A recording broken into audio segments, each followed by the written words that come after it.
Hello friends, take সাপোর্টের পক্ষ থেকে আমি কবির হুসাইন ওয়ার্ডপ্রেস থিম ডেভেলপমেন্টের ধারাবাহিক টিউটোরিয়ালের আজকের প্রথম দিনে সকলকে জানাই স্বাগতম।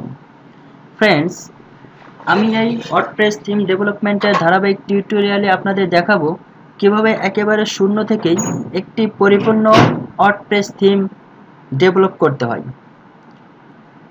আপনারা যারা শুধুমাত্র HTML CSS জানেন তারাও যদি আমার এই ধারাবাহিক টিউটোরিয়ালটি নিয়মিত দেখেন এবং আমি যেভাবে কাজ করি সেভাবেই আপনারাও কাজ করে যান, তাহলে আপনারাও খুব সহজেই একটি পরিপূর্ণ থিম দাঁড় করাতে সক্ষম হবেন।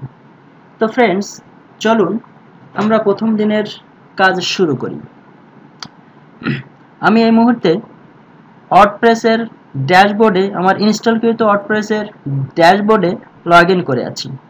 তো আমরা আমাদের থিম তৈরি করার পূর্বেই দেখে আসি এখানে ডিফল্টভাবে কয়টি থিম আছে। সেটি দেখার জন্য আমরা যাব অ্যাপিয়ারেন্স থেকে থিমসে। তো দেখুন ফ্রেন্ডস, এখানে তিনটে থিম আমরা দেখতে পাচ্ছি। থিমের নাম আছে 2016, 2015, 2014। ওয়ার্ডপ্রেস ইনস্টল করার পরে আমরা ডিফল্টভাবে এই তিনটে থিম পেয়ে থাকি। এখন আমরা আমাদের থিম তৈরি করব। থিম তৈরি করার জন্য আমি চলে যাব, আমি যেহেতু অম্প সার্ভার ব্যবহার করছি এই জন্য অম্পের ডিরেক্টরিতে যাব, অম্প www, এবং আমি এই ডিরেক্টরির ভিতরে রেখেছি ওয়ার্ডপ্রেস সফটওয়্যারটি।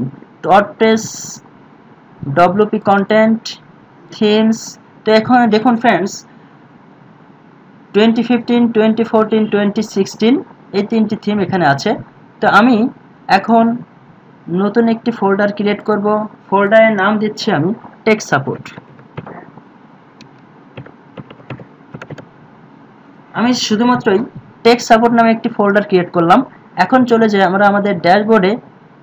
যদি আমি এটাকে একটু রিলোড দিই এবং একটু নিচের দিকে আসি, দেখুন broken themes, the following themes are installed.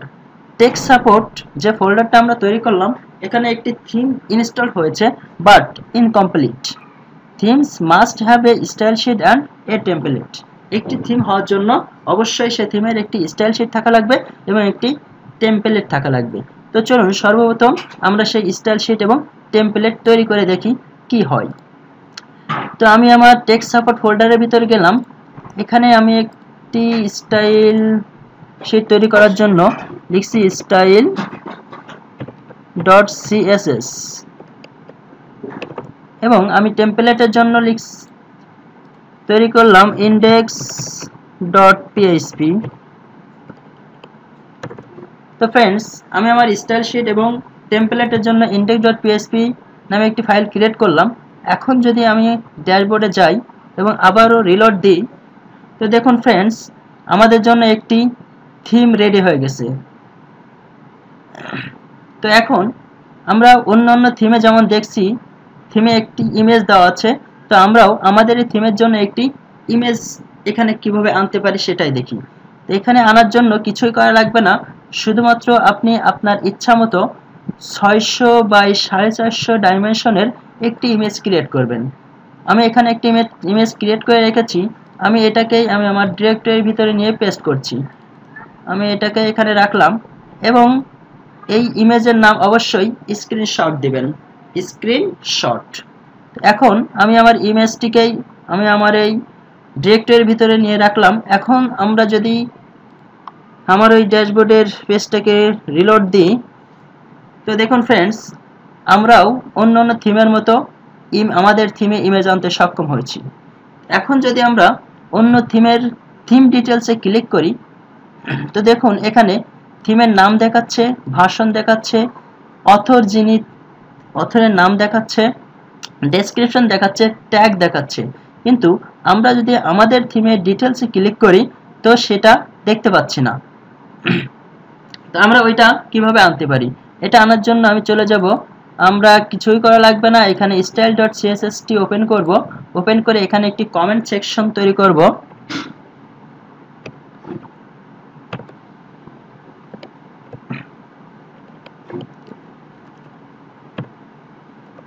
Comment সেকশনের ভিতরেই আমরা যেমন অন্য থিমে দেখছিলাম থিমের নাম, তো থিম নেমের জন্য থিম নেম ক্লোন, আমি থিম নেম দিচ্ছি take support.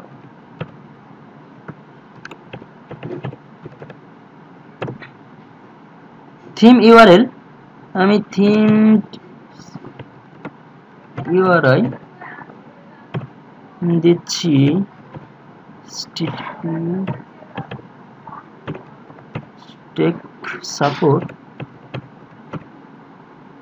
techsupport.com.bd। theme name, theme URL, description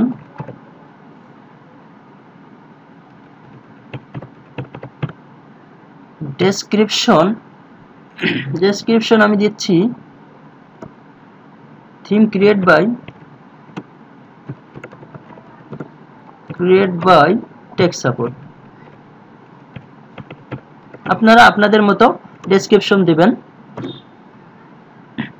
এরপরে আমি দিচ্ছি অথরের নাম দেওয়ার জন্য আমি লিখব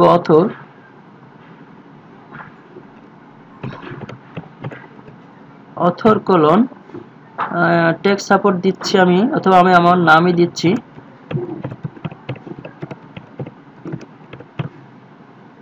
এরপরে আমি দেব ভার্সন,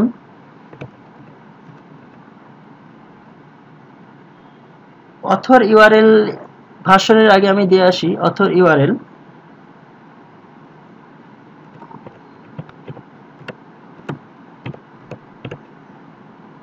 অথর ইউআর আমি আগেরটি কপি করে দিচ্ছি। এরপর আমি দেব ভার্সন, আমার এই থিমের ভার্সন আমি দিচ্ছি 1.0, আপনারা আপনাদের মতো দিবেন। এরপরে আমরা একটা জিনিস দেখছিলাম ট্যাগ আপনারা আপনাদের মতো দিবেন, আমি টেক সাপোর্ট দিয়ে রাখলাম।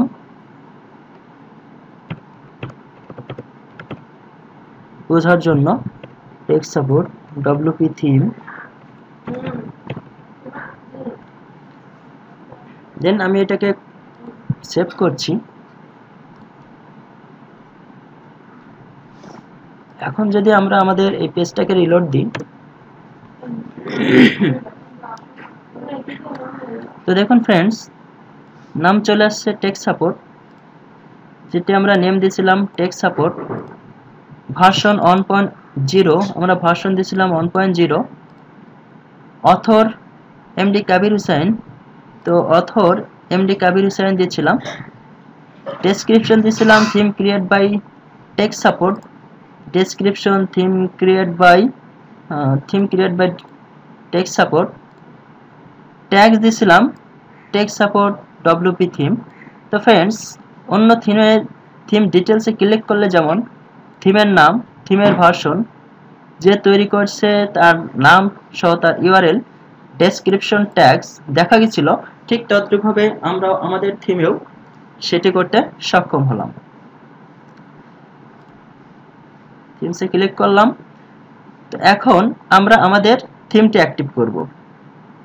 এখন এই মুহূর্তে 2016 থিমটি অ্যাক্টিভ আছে। যদি আমরা এটাকে দেখি, তো এখন এই থিমটি অ্যাক্টিভ আছে। তো আমরা আমাদের থিমটি অ্যাক্টিভ করব। তো থিমটি অ্যাক্টিভ করার পূর্বে আমি আমার টেমপ্লেটে কিছু লিখে আসি। আমি ডিরেক্টরি থেকে index.php ওপেন করছি। দেন আমি এখানে HTML এর সিনট্যাক্সটা লিখলাম। এখন বডি এর ভিতরে আমি একটি মেসেজ লিখি, welcome to our new WordPress theme. আমি এটাকে সেভ দিচ্ছি। এখন আমি আমাদের থিমটিকে অ্যাক্টিভ করছি। অ্যাক্টিভেটে ক্লিক করলাম। তো এখন দেখুন আমাদের থিমটি এই মুহূর্তে অ্যাক্টিভ আছে। আমি যদি এটাকে ভিজিট সাইটে ক্লিক করি, তো দেখুন friends, welcome to our new WordPress theme, যেটি আমরা আমাদের টেমপ্লেটে লিখেছিলাম সেটি শো করছে। তাহলে বুঝতে পারছি যে আমরা আমাদের থিমটি সঠিকভাবে অ্যাক্টিভ করতে সক্ষম হয়েছি। তো ফ্রেন্ডস, আজকের টিউটোরিয়াল এই পর্যন্তই। যদি টিউটোরিয়ালটি ভালো লেগে থাকে তাহলে লাইক কমেন্ট করবেন এবং শেয়ার করে বন্ধুদের দেখার সুযোগ করে দিবেন। আগামী পর্বের টিউটোরিয়ালটি দেখার আমন্ত্রণ জানিয়ে আজকের টিউটোরিয়াল এখানেই শেষ করছি। আল্লাহ হাফেজ।